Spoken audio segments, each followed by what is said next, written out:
Bismillahirrahmanirrahim. Assalamu alaikum. Welcome back. I am Wajiha Abdul Khalik. In this video, we are going to discuss the most famous English poet William Wordsworth. आज की इस video series में हम लोग बात करने वाले हैं इंग्लिश के मोस्ट फेमस पोइट के बारे में, जो कि हैं विलियम वर्ड्सवर्थ.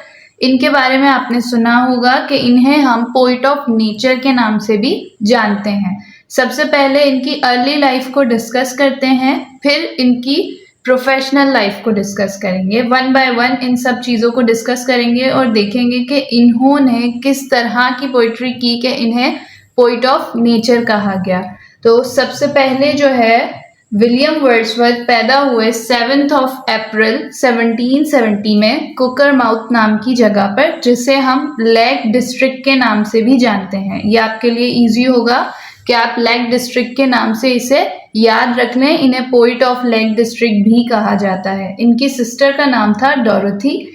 ये नाम भी बहुत जगहों पर विलियम वर्ड्सवर्थ ने अपनी पोइट्री में यूज़ किया है, और जब भी आप इनके वर्क्स पढ़ेंगे तो आपको ज़रूर कहीं ना कहीं इनकी सिस्टर डोरोथी का नाम ज़रूर मिलेगा.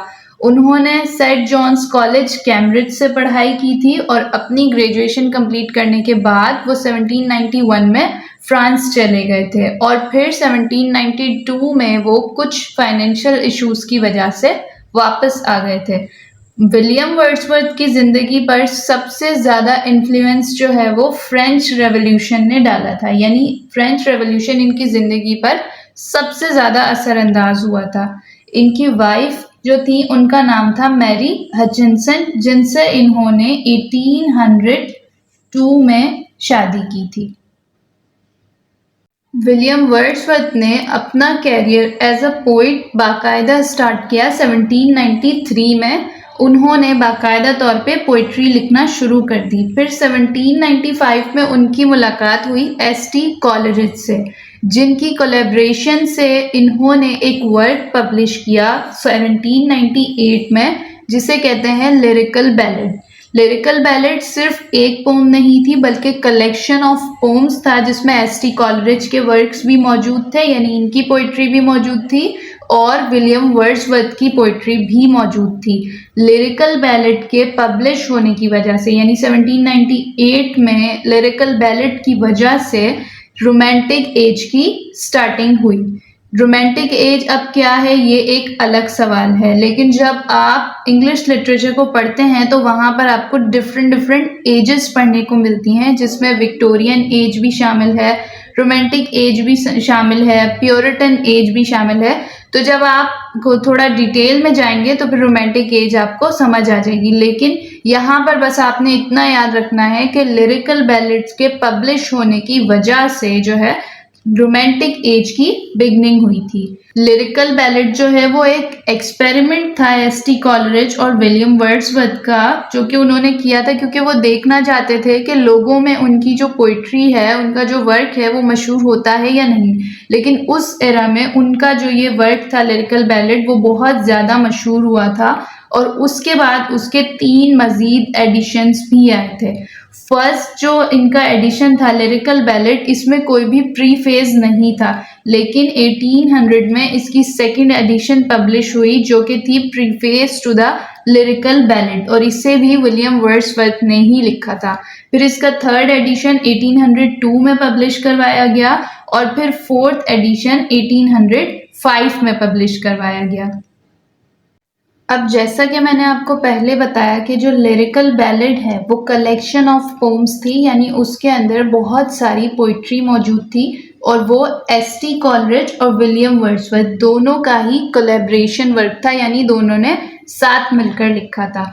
तो जो सबसे पहली एडिशन लिरिकल बैलेड के नाम से पब्लिश हुई थी, उसमें एसटी कॉलरिज की मोस्ट फेमस पोम, जो उनकी ज़िंदगी में सबसे ज़्यादा फेमस रही है, वो है rhyme of the ancient mariner.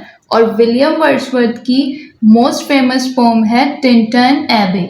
ये एमसीक्यूज के तौर पे आप याद रख सकते हैं कि लिरिकल बैलेड जो फर्स्ट एडिशन थी 1798 में पब्लिश होने वाली, उसमें एसटी कॉलरिज की कौन सी पोम सबसे ज़्यादा मशहूर हुई थी और विलियम वर्ड्सवर्थ की कौन सी पोम सबसे ज़्यादा मशहूर हुई थी. अब बात करते हैं कि विलियम वर्ड्सवर्थ को पोइट ऑफ नेचर क्यों कहा जाता है। सबसे पहले ये क्लैरिटी होनी चाहिए कि जब भी आप किसी चीज़ के बारे में कोई व्यू रखते हैं तो उसमें आपके पास एक ही व्यू हो सकता है, या तो आप उसके पॉजिटिव एस्पेक्ट्स को देखकर अप्रिशिएट करते हैं या फिर आपका जो रुझान होता है वो नेगेटिव एस्पेक्ट्स की तरफ होता है। तो एक बात मैं क्लियर कर दूं कि विलियम वर्ड्सवर्थ ने अपनी सारी पोइट्री में, अपने पूरे लाइफ टाइम में जितने भी वर्क्स लिखे हैं, उन्होंने नेचर को अप्रिशिएट किया है, यानी सिर्फ और सिर्फ उसके पॉजिटिव एस्पेक्ट्स पर ही फोकस किया है और लोगों का जो फोकस है उसे भी नेचर की तरफ लाने की कोशिश की है। अब बात करते हैं कि वो क्यों पोइट ऑफ नेचर कहलाते हैं। उन्होंने नेचर को अपनी पोइट्री में 4 तरीके से बयान किया है। सबसे पहले ब्यूटी ऑफ नेचर को, यानी कि नेचर की खूबसूरती को उन्होंने अपनी पोइट्री में बहुत ज़्यादा दिखाया है। जो नेचुरल सीन्स हैं, जैसे कि अगर आप इनकी एक मोस्ट फेमस पोम पढ़ेंगे जिसका नाम है डैफोडिल्स, तो उसमें आपको सिर्फ और सिर्फ कुदरत के मनाजिर नज़र आएंगे और कुछ भी नहीं। उन्होंने सिर्फ और सिर्फ उसकी ब्यूटी को सराहा है कि जब वो उस मंजर को याद करते हैं तो उनका दिल खुशी से भर जाता है। उसमें सारी बातें सिर्फ और सिर्फ नेचर के हवाले से हैं। उसके अलावा वो साइलेंस ऑफ नेचर को भी बयान करते हैं कि नेचर की खामोशी क्या है, नेचर में कितनी ज़्यादा डीपनेस है। ये भी उनकी काफ़ी पोइट्रीज में आपको देखने को मिलेगा। 3rd नंबर पे वो नेचर को कंसिडर करते थे एज अ लिविंग सोल, यानी वो कहते थे कि नेचर जो है, यानी ये जो झरने हैं, दरिया हैं, पहाड़ हैं, दरख्त हैं, ये सब क्या है, ये लिविंग सोल्स हैं। अब उसका रीज़न मैं आपको आगे बताती हूँ। अब 4th नंबर पे आ गया कि वो नेचर को कंसिडर करते थे कि नेचर जो है वो टीचर ऑफ मेन काइंड है, यानी कि इंसानियत के लिए एक उस्ताद का किरदार भी नेचर अदा कर सकता है या करता है। वो कहते थे कि नेचर जो है वो इंसान को हील करती है। जो लोग नेचर लवर्स होते हैं वो इस बात को समझ सकते हैं कि नेचर किस तरह से इंसान को हील करती है, कामनेस देती है, पीस देती है और इंसान में डीपनेस डालती है। अब जो हमने बात की कि वो नेचर को लिविंग सोल कंसिडर करते थे, क्यों? क्योंकि वो पैंथियस्टिक व्यू रखते थे अबाउट नेचर। पैंथियस्टिक व्यू वो होता है, ऐसे लोग होते हैं जो कि एक से ज़्यादा खुदाओं को मानते हैं, यानी कि नेचर एक तरह से विलियम वर्ड्सवर्थ के लिए एक खुदा का किरदार अदा करती थी। जो लोग एक से ज़्यादा खुदाओं को मानते हैं उनको हम पैंथियस्ट कहते हैं। विलियम वर्ड्सवर्थ 1843 में पोइट लॉरिएट बने। पोइट लॉरिएट हम कहते हैं नेशनल पोइट को, और वो कहाँ के पोइट लॉरिएट बने? ब्रिटेन के। 1850 तक वो पोइट लॉरिएट रहे, फिर 1850 में उनकी डेथ हो गई। अगर अब आपसे ये पूछा जाए कि 1843 में, यानी उनके पोइट लॉरिएट बनने से पहले कौन थे ब्रिटेन के पोइट लॉरिएट, तो आप कहेंगे रॉबर्ट साउदी। और विलियम वर्ड्सवर्थ के बाद बनने वाले पोइट लॉरिएट यानी कि नेशनल पोइट कौन थे? वो थे लॉर्ड अल्फ्रेड टेनिसन। ये भी हमने एक मल्टीपल चॉइस क्वेश्चन को यहाँ सॉल्व किया है।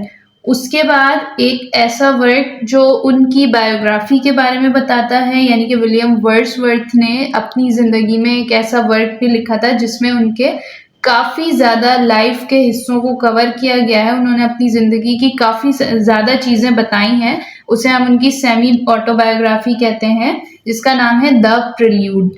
और ये इनकी डेथ के बाद 1850 में जब विलियम वर्ड्सवर्थ की डेथ हो गई तो उनकी वाइफ मैरी हचिंसन ने इसे पब्लिश करवाया था। ये कंसिस्ट करता है 14 बुक्स के ऊपर। इनका जो ये वर्क है उसमें 14 बुक्स मौजूद हैं जो इन्होंने अपनी तकरीबन 20 या 30 साल के अरसे में लिखा था, और इस पूरे अरसे में इन्होंने इन 14 बुक्स को लिखा था।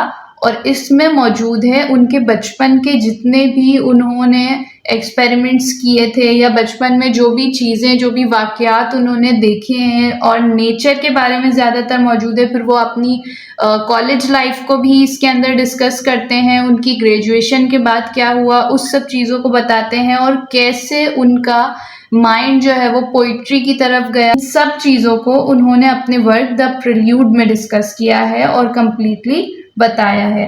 उसके अलावा वो जो है क्रिटिसाइज करते थे अर्बनाइजेशन और इंडस्ट्रियलाइजेशन को। अब ये बिल्कुल जाहिर है कि जो इंसान नेचर लवर होता है उसे किसी तौर पे भी इंडस्ट्रियलाइजेशन पसंद नहीं होती, क्योंकि इंडस्ट्रियलाइजेशन या फिर एडवांसमेंट की वजह से नेचर की जो ब्यूटी है, नेचर की जो कामनेस है, वो सब कुछ कहीं खो जाता है इन सब चीज़ों में, इन सब डेवलपमेंट में।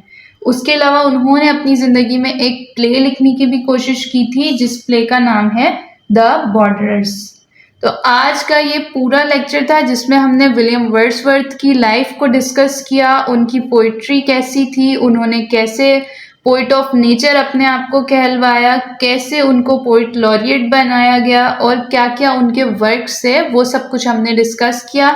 उम्मीद करती हूँ कि आप सब लोगों को मेरी वीडियोस पसंद आ रही होंगी। Please share it with your friends and family. Thank you so much. अल्लाह हाफिज़।